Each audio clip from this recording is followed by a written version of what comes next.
He put his last $2 on the table for the one woman every man had just walked past, then realized he had nowhere to take her. The coins hit the wood with a dull clink that carried farther than it should have. Ouifo. A man near the door stopped mid-step. The ledger snapped shut. Elijah didn't look at anyone, just at the tall woman beside the empty line, her hands still, her eyes already on him. Dust drifted through the doorway, slow and quiet. No one spoke. Not even her. And then she asked, "Where are we going?" "Tell me, would you have stayed or kept walking?"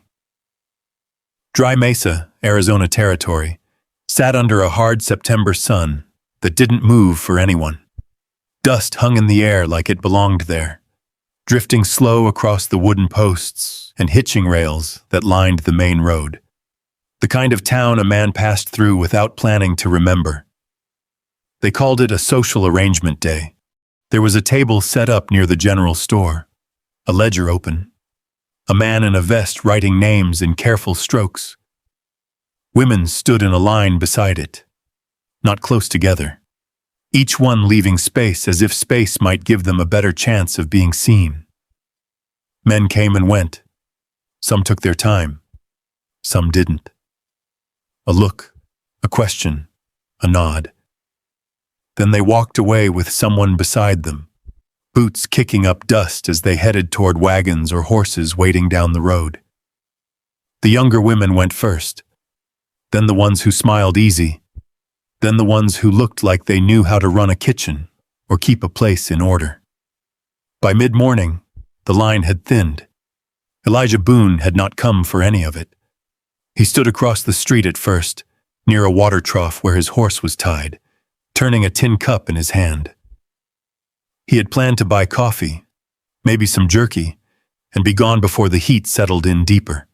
New Mexico was still a long ride, and the job waiting there might already belong to another man by the time he arrived. He didn't cross the street until later. Didn't know why he did. Maybe it was the quiet. Not the kind you hear, but the kind you notice when everything else has noise to it. Voices, boots, the scratch of pen on paper, and then something that didn't belong to any of it. She was at the end of the line, tall enough that she stood out without trying. Taller than most of the women who had already been chosen. Taller than a few of the men still standing around pretending they weren't watching. Her dress was plain, gray, sun-faded, hem sitting higher than it should, showing the worn edge of her boots. It had been let out once, maybe twice, and still hadn't kept up with her height. Her hands were folded in front of her, not tight, just resting there. She didn't look down, didn't look away. She watched. Each man who came close, each one who paused, each one who decided no, and stepped aside without saying it out loud. She followed them with her eyes the same way you'd follow a storm line on the horizon, measuring it. Not surprised when it passed you by. Elijah found himself standing closer than he meant to, close enough to hear the ledger man clear his throat as he flipped a page. Next? There was no one next. The line had ended behind her. A couple of men lingered nearby, shifting their weight, glancing once or twice in her direction before deciding they had somewhere else to be. One spat into the dirt, another adjusted his hat and walked off without a word. She stayed where she was. The sun climbed higher. Elijah didn't move. He noticed things he wouldn't have if he'd just kept walking like he meant to. The way her shoulders stayed level, even when the heat pressed down. The way her eyes moved, not searching, not pleading, just taking in what was there. Counting, maybe. Doors, people, distance. The kind of look a person wears when they've learned not to expect anything they can't see for themselves.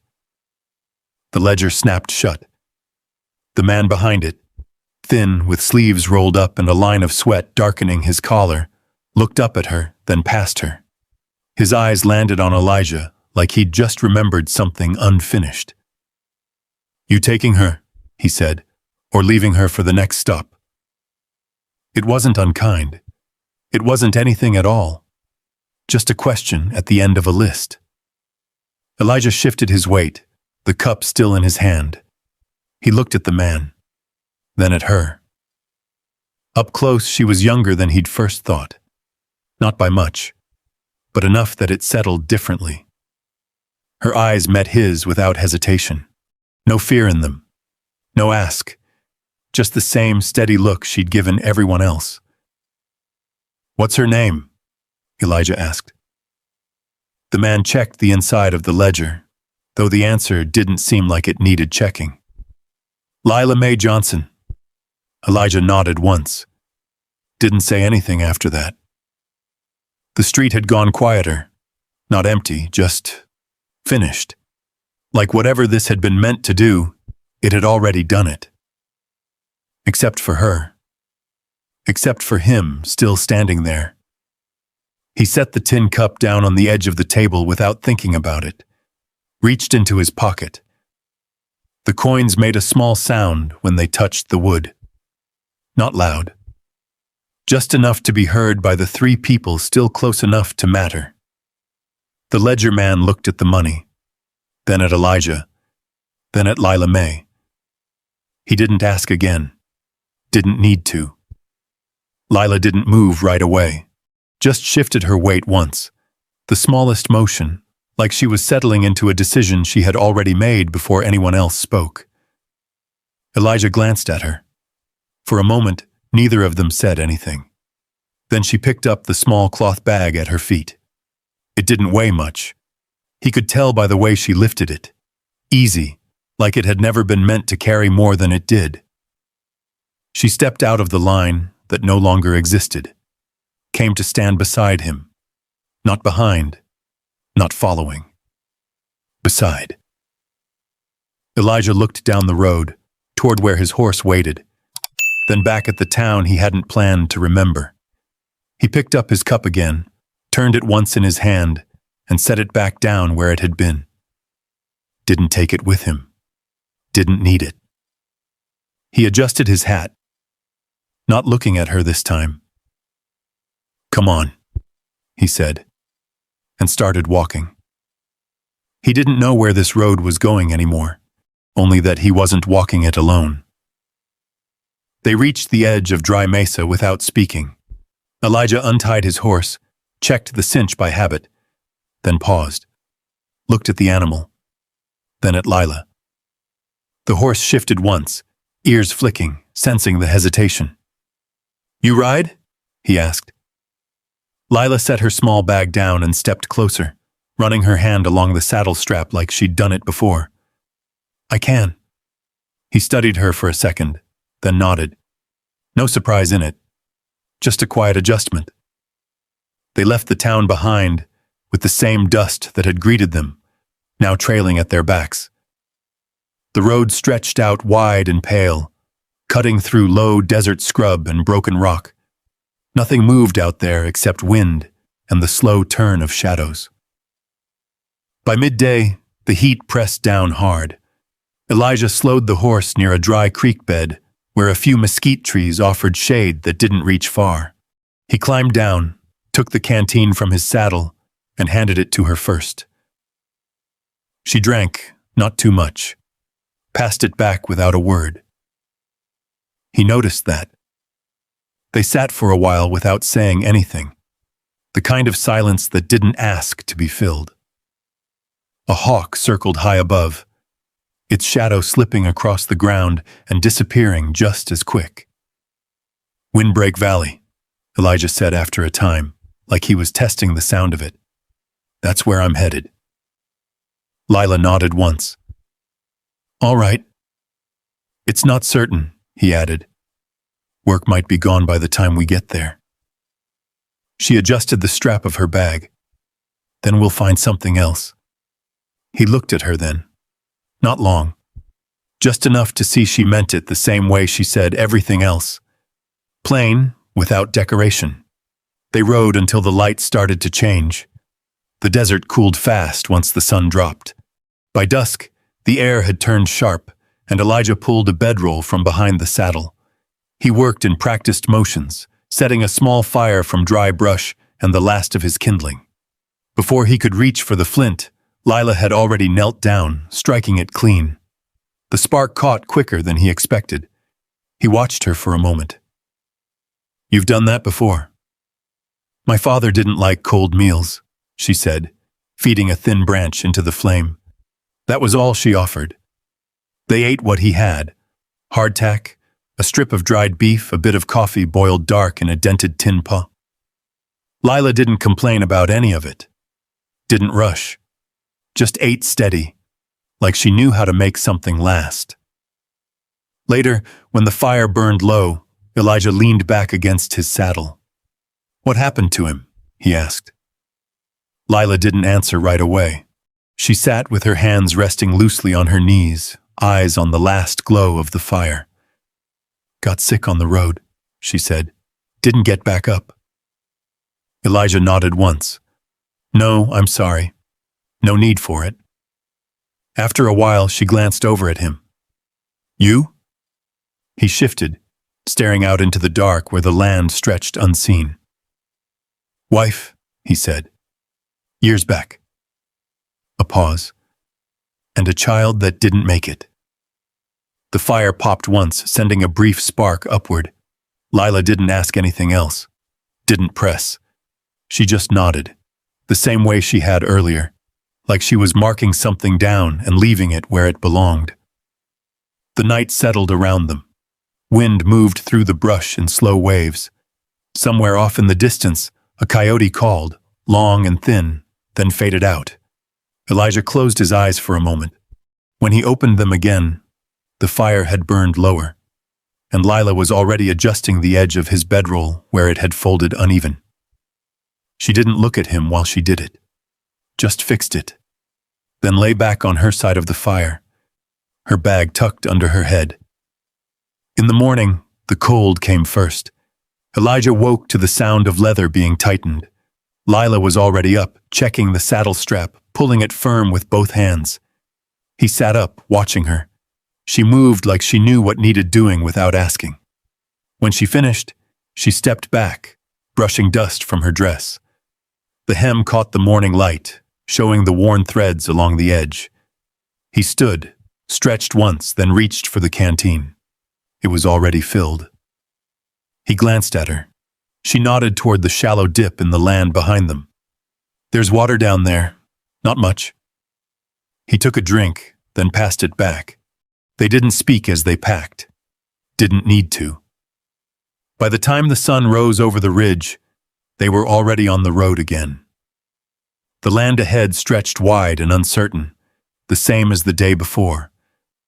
But something had shifted, not in what they said, in what they didn't.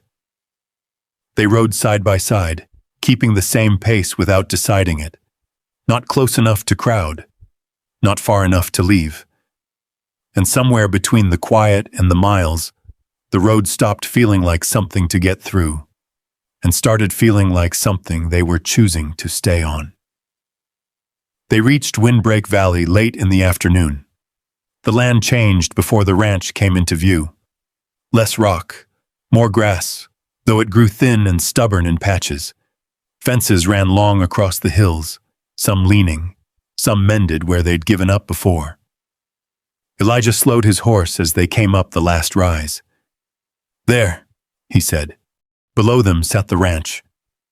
A low house with a wide porch. A barn off to one side. Smoke rising steady from a chimney, straight up in the still air. It looked settled. Not large, not grand, but held together. They rode down without hurrying. A man stepped out from the barn as they approached. Broad shoulders, gray in his beard, shirt sleeves rolled past the elbows. He wiped his hands on a rag as he came closer, eyes moving from Elijah to Lila and back again. "Hank Calloway," he said. "Elijah Boone." They shook hands, firm, quick. Hank's eyes lingered on Lila for a moment longer than on Elijah. Not unkind, just measuring. You said you might be coming, Hank said. Didn't say you'd be bringing company. Elijah didn't look back at Lila when he answered. Didn't know I would be. Hank nodded once, like that was enough of an explanation. You can work? He asked. Yes, sir. Hank glanced toward Lila again. And her? Before Elijah could speak, Lila stepped forward half a pace. I can cook, she said, and keep a place in order. Garden, if there's one. Hank studied her a second. Then he let out a short breath through his nose, almost like a quiet laugh. June'll want to hear that. As if called by name, the front door opened. June Calloway stepped out onto the porch, wiping her hands on her apron. She looked at Elijah first, then at Lila. She didn't ask any questions, just walked down the steps, came close enough to see clearly, and held Lila's gaze for a moment. Come inside, she said. That was it. No more said. Elijah watched Lila follow her up onto the porch and through the door without hesitation. Not fast, not slow, just steady. Hank jerked his head toward the barn. Let's see what you can do with a fence line before supper. Elijah nodded and followed. The work was what he knew. Posts to reset, wire to pull tight, a gate that didn't hang right anymore. The kind of tasks that filled a man's hands and kept his thoughts from wandering too far. Still, they wandered. Every so often, his eyes would drift back toward the house. Light moved across the windows as the sun lowered. Once he saw a shadow pass inside. Tall, straight. He went back to the fence. By the time they finished, the sky had gone soft at the edges, turning the hills a dull gold before fading to gray. Hank leaned against the post, testing the line with one hand. Good enough, he said. For now. They walked back toward the house together. Elijah paused at the porch steps, brushing dust from his sleeves without thinking about it. The door was open just enough to let out the smell of something warm. Bread, maybe. Something cooking low and steady. Inside, the table was already set. 4 plates, tin cups, a loaf of bread cut clean down the middle. Lila stood near the stove, stirring something in a pot. June moved beside her, not directing, not correcting, just working alongside. When Lila turned, she saw Elijah in the doorway. For a moment, neither of them spoke. Then she reached out, shifted one of the chairs slightly closer to the window, not looking at him while she did it, just making the space. Elijah stepped inside, sat where the chair had been left for him. He didn't comment on it, didn't need to. Supper passed with simple talk, work, weather, the price of feed in the last town over. Lila spoke when spoken to, listened when she wasn't. No one asked her where she came from. No one asked Elijah why he'd brought her. The house held its quiet the same way the land did. Nothing forced. Nothing explained more than it had to be. Later, when the dishes were cleared and the lamps turned low, Elijah stepped back outside. The air had cooled. Stars were already coming out, sharp and clear above the valley.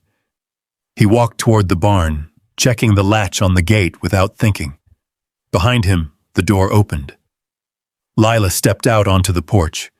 She didn't come all the way down, just stood there, one hand resting lightly against the frame, looking out over the dark stretch of land. Elijah glanced back once.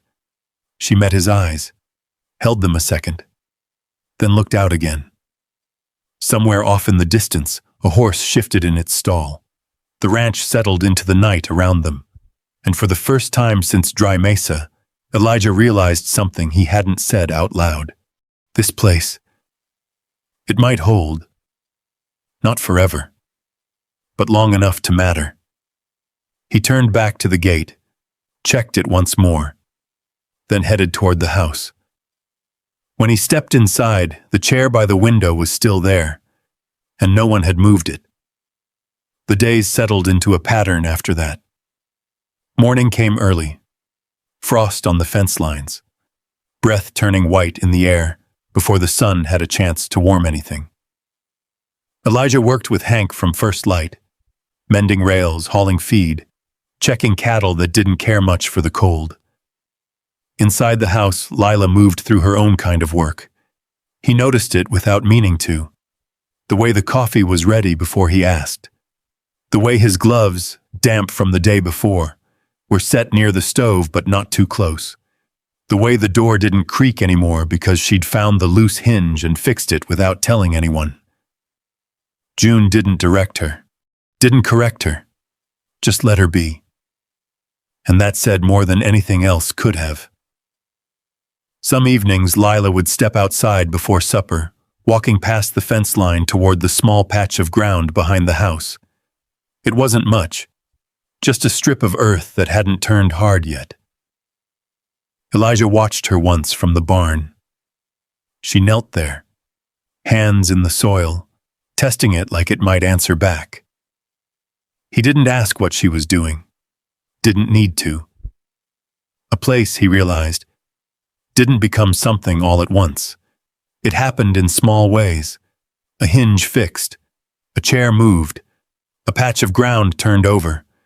Things you didn't notice until they were already part of you. The trouble came quiet. Like most things did. It started in town.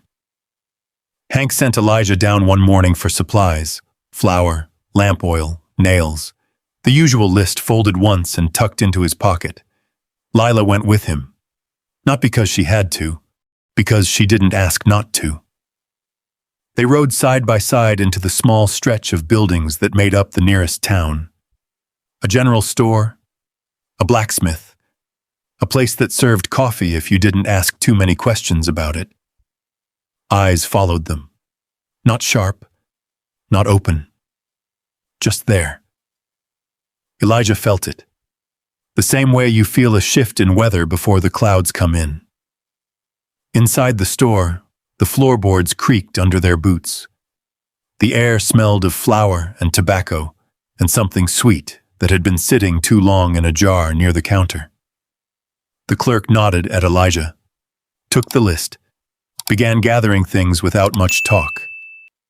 Lila moved down one of the narrow aisles, fingers brushing lightly over a stack of folded cloth. Not picking anything up, just feeling the texture. Near the door, a young man leaned back against a barrel. Travis Pike. Elijah had seen his kind before. Clean shirt, easy stance, the look of someone who had never needed to work harder than he wanted to. Travis watched Lila as she moved, not with curiosity, with something else. He said something then. Not loud, but not quiet enough to keep to himself either. Just enough to turn a head or two. Lila didn't react, didn't look at him, didn't change the pace of her steps. She reached the counter, set down a small spool of thread she'd picked up along the way, and waited. The clerk rang it up with the rest. Elijah said nothing. Not there. Not with everyone watching without pretending they weren't. They left with the supplies loaded in a sack tied behind the saddle. Outside, the light felt different, sharper. Elijah tightened the strap more than he needed to. "Let's go," he said. Lila mounted without comment.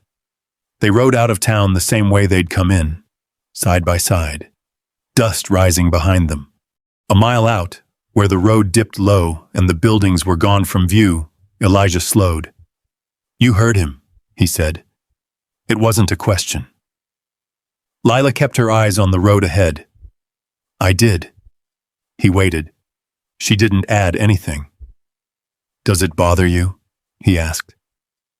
She thought about it. He could see that. Not quick, not defensive. Just considered. "It used to," she said finally. The horse shifted under her, steady and calm. "Now?" he asked. She glanced at him then. "Just once." "They don't know me," she said. "They're talking about what they think they see." He held her gaze a moment longer than he meant to, then nodded. They rode on. That night, after supper, Elijah stepped out into the cold again. The sky was clear, stars sharp enough to feel close. He stood by the fence, hands resting on the top rail. Inside, through the window, he could see the edge of the table, the chair by the window. Lila moving past it, carrying a dish from one place to another. He watched her for a second, then looked away. The next morning, he rode back into town alone. Didn't say anything about it. Didn't need to. He found Travis near the same place, same barrel, same easy stance. Elijah didn't raise his voice, didn't step too close. Just said a few words.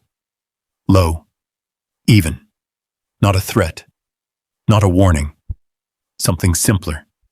Something a man like Travis understood. Travis didn't answer right away.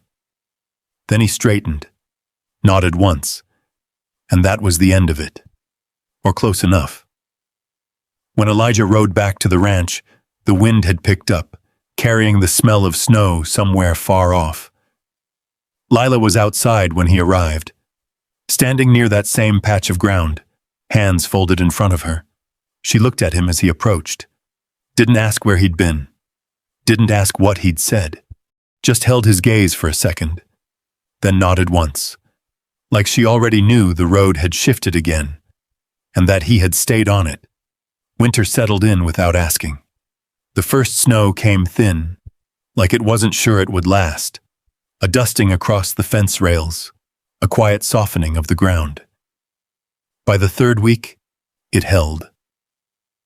The valley turned still in a different way. Sound didn't travel as far. Work didn't move as fast. Elijah found himself inside more often. Not idle, just closer. Hank took to shorter days, repairs done in pieces, feeding done early, evenings stretching longer than before. Inside the house, the fire stayed lit. Lila worked near it most nights, needle and thread in her hands, mending what winter wore thin. Her head bent slightly forward, hair falling loose in a way it didn't during the day. Elijah noticed that. Not the way a man notices something new, the way a man notices something that's been there long enough to matter. One evening, the wind came hard against the walls, not enough to worry the roof, but enough to make the windows shift in their frames. June had gone to bed early. Hank followed not long after. That left the two of them at the table. The fire burned low. The lamp gave off a steady light that didn't reach far past the edge of the room. Lila sat with the same piece of fabric she'd been working on all week, a seam along the hem, worn from use. Elijah stood by the window for a while, then sat down in the chair she always left for him. He didn't speak right away. She didn't look up. "I've been thinking," he said. The needle paused in her hand, not stopping, just waiting. "This place, Bunto," he went on, glancing once around the room. "Hank says I can stay. Through winter. Longer if I want." Lila set the needle down then, folded the fabric once, twice. "What do you want?" she asked. He leaned back slightly, hands resting on his knees. "I don't know," he said. It wasn't said lightly. It wasn't said like a man avoiding an answer. It was the truth, plain as it could be. "I've been moving a long time," he added. "Place to place, job to job. Easier that way." She nodded once, long, like she understood that kind of living. He looked at her then. "But you're here now," he said. She met his eyes, didn't look away. "That changes things," he said. The fire shifted, a log settling in on itself. Outside, the wind moved along the side of the house, then passed. "I can't offer much," he went on. "Not a house of my own, not land, not anything certain past what's in front of us." She listened without interrupting. "I don't want you to be something I picked up on the road," he said. That was where his voice changed. Not louder, just steadier.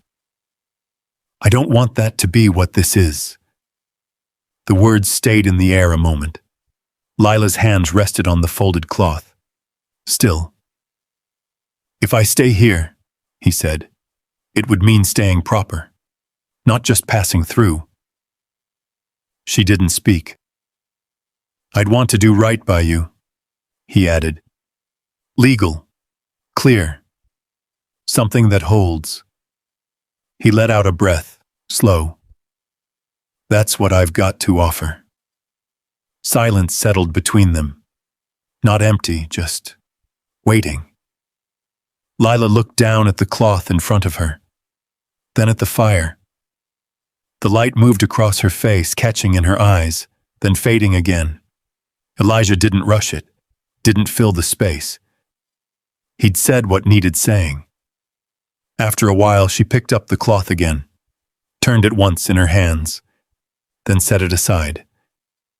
I need time, she said. He nodded. Take it. That was all. They sat there a while longer. The fire burned lower. The lamp flickered once, then steadied. At some point, Lila stood, gathered the cloth, and moved toward the back room. She paused at the doorway, didn't turn all the way around, just enough to speak without raising her voice. You didn't have to stop that day, she said. He looked at her. I know. She gave a small nod, then stepped into the other room and closed the door behind her. Elijah stayed where he was, the chair by the window, the fire nearly out. He sat there until the room cooled enough that his breath showed in the air again. Didn't move, didn't sleep. Just listened to the quiet settle around him and waited. If you've ever sat in a place like that, where the fire's gone low, where the walls hold more questions than answers, you know how long a night can feel. Not because of fear, but because something real is being decided, and you don't get to rush it. Morning didn't come any faster for Elijah Boone. When it did, it came the same way it always had. Cold air, pale light slipping through the window, the kind of day that doesn't announce itself. Lila was already outside. He found her by the fence, looking out over the land that had started to take shape around them. Not much had changed out there. Same hills, same sky. But it felt different standing beside her. She didn't turn right away. If you hadn't stopped that day, she said, would you have turned back? Elijah took a breath. No. That was all. She nodded, like she'd been carrying that question a while, and finally set it down. And maybe that's the thing. Sometimes love doesn't begin with promises. It begins with someone who stays, someone who doesn't turn back when it would be easier. If you've ever been the one left at the end of the line, or the one who almost kept walking, then you already know how much that choice can mean. So I'll ask you this. What would you have done that day? And if stories like this stay with you a little longer than most, there are more waiting just down the road.